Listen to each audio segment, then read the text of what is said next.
Els veïns de Sant Antoni, alguns dels quals van participar en la mesura de la qualitat de l'aire i la qualitat del soroll del barri, van estar presents l'altre dia en una sessió informativa i participativa en la qual els experts van presentar quins eren els resultats que havien obtingut d'aquestes medicions i a partir de la qual el que es va fer és una petita dinàmica que ens va permetre entendre amb més profunditat quina era la percepció dels veïns sobre quin és l'origen d'aquesta contaminació.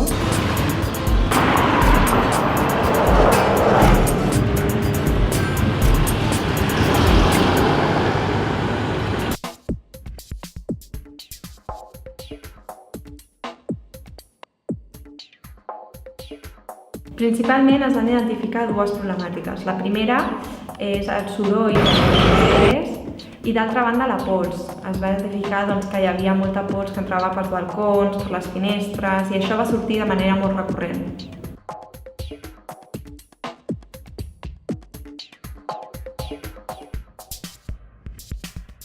Va sortir la problemàtica de la càrrega i descàrrega relacionada amb totes les obres que s'estan duent a terme pel mercat.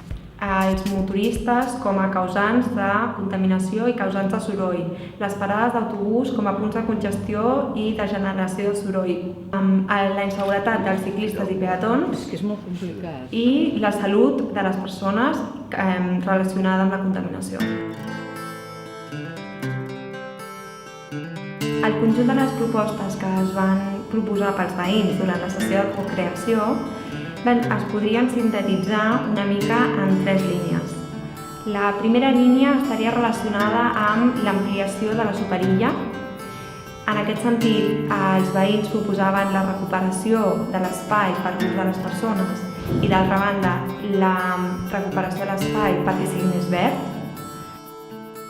La segona proposta està relacionada amb la millora del transport públic i amb la possibilitat de convertir el transport públic en una alternativa fiable. La tercera proposta o línia de proposta que va sortir per part dels veïns té a veure amb l'educació i té a veure amb explicar millor als ciutadans quins són els efectes i l'impacte en la salut i en el dia a dia de les persones de la contaminació que hi ha en el barri. Hem arribat a la conclusió i el títol que hauríem de trobar en el món de demà seria o el que proposem és que reduir el trànsit rodat augmenta la qualitat de vida del veïnat de Sant Antoni. Això què implica? La superilla vol dir també que hi ha d'haver menys cotxes, per tant s'ha de reforçar el transport públic. Això implica també aquí incloure en aquesta història el TBB. Implicar les escoles, perquè hi ha un altre element fonamental que hem dit, que és el de l'educació veïnal respecte a el que es diu la cultura del cotxe.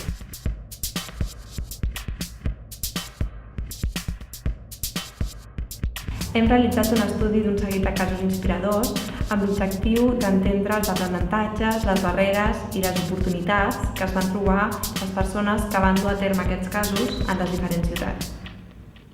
El primer cas és Parking Day.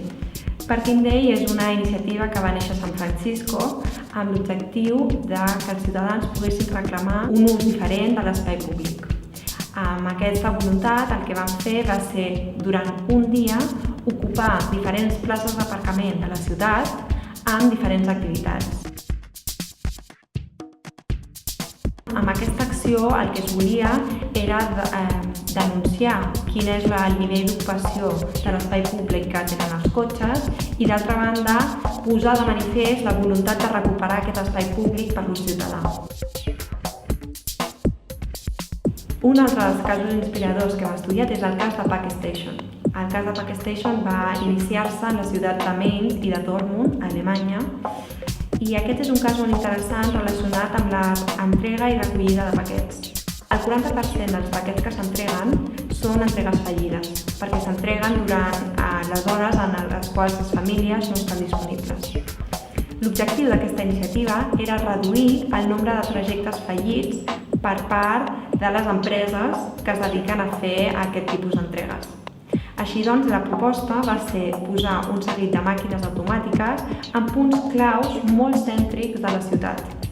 Aquestes màquines permetien a les persones tant recollir com entregar paquets qualsevol dia de la setmana, les 24 hores al dia. Una iniciativa molt similar que s'està començant a implementar a Barcelona és la iniciativa implementada per Correus, en la qual s'estan posant punts de recollida d'entrega en les estacions de trens o de metro.